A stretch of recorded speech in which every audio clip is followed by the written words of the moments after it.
এই সেই ডুমরু। আমি পারি না, তবে একটু ট্রাই করি বাজায় কিভাবে। রাধে রাধে, আমি প্রশান্ত চন্দ্র বর্মন। আমাকে অনেকে চিনে বা চিনে না কো। আমি ধর্মীয় ভিডিও বানাই, উপস্থাপনা করি আপনাদের মাঝে।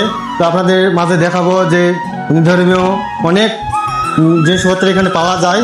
এই হরিবাসরে উপলক্ষে এই দোকানটি বসেছে এখানে। তো আপনাদের দেখাবো কি কি এখানে আছে। প্রথমে আছে মহিলাদের জন্য টিপ আছে এবং মালা আছে, যা হিন্দু ধর্মীয় যেসব মানুষ হিন্দু ধর্ম অনুসরণ করেন তারা করে থাকেন। এবং দেখতে পাচ্ছি নতুন একটা জিনিস, হচ্ছে মহাদেবের ডুমরু। এটা মহাদেব ক্রুদ্ধ হন এবং ডুমরু তখনই বাজায়, সেই ডুমরু দেখতে পাচ্ছি এবং ত্রিশূলের মাথায় থাকে ডুমরুটি। দাদা একটু দেখা যাবে?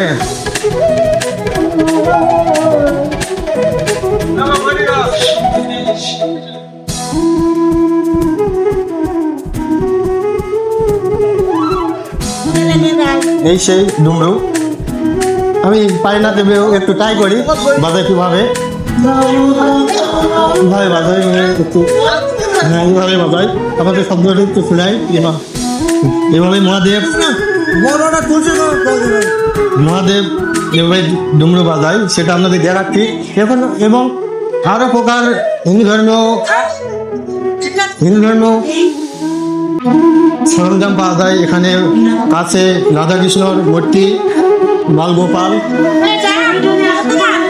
এবং এখানে আছে মেলা হিন্দু ধর্ম বই, আরো আছে শঙ্খ। পরবর্তীতে আরেকটা দোকান আছে, সেই দোকানতেও হিন্দু ধর্মীয় অনেক কিছু আছে এখানে। যদি দেখায়, ওইখানে দেখা যাচ্ছে শ্রীমদ ভগবত গীতা, গীতা আছে, এখনো মেলা কিছু আছে। আপনাদের অনেক কিছু দেখাতে পারছি না, বলতে পারছি না যে এটা আবার রুদ্রাক্ষ মালা, যেটা মহাদেব ধারণ করেন, মহাদেবের মাথায় থাকেন, দেখা যায়। আরও আছে, এখানে আছে দেবী, যতগুলো আমাদের দেবদেবী আছে সেখানে, সেগুলোর ছবি একটু দেখাও।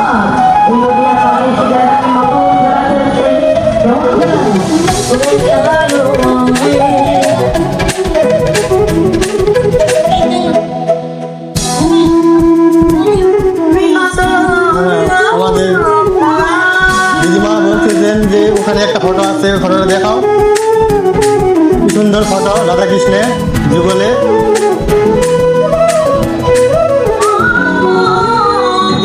যুগল চরণ রাধাকৃষ্ণ, মূর্তিটি অনেক সুন্দর।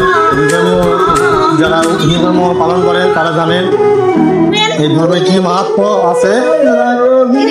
এবং আবার দেখাবো, ওখানে দেখো, ওখানে মূর্তি আছে রাধাকৃষ্ণের, ওগুলো একটু দেখাও, রাধাকৃষ্ণের মূর্তিগুলো।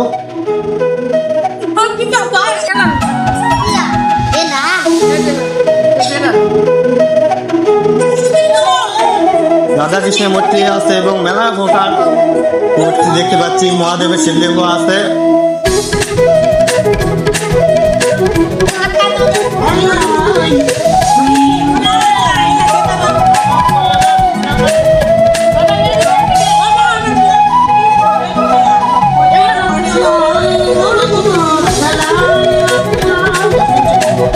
এখানে দেখতে পাচ্ছেন গণেশ ঠাকুর, যা শিশুদের অনেক পছন্দের একটা খেলনা ঠাকুর।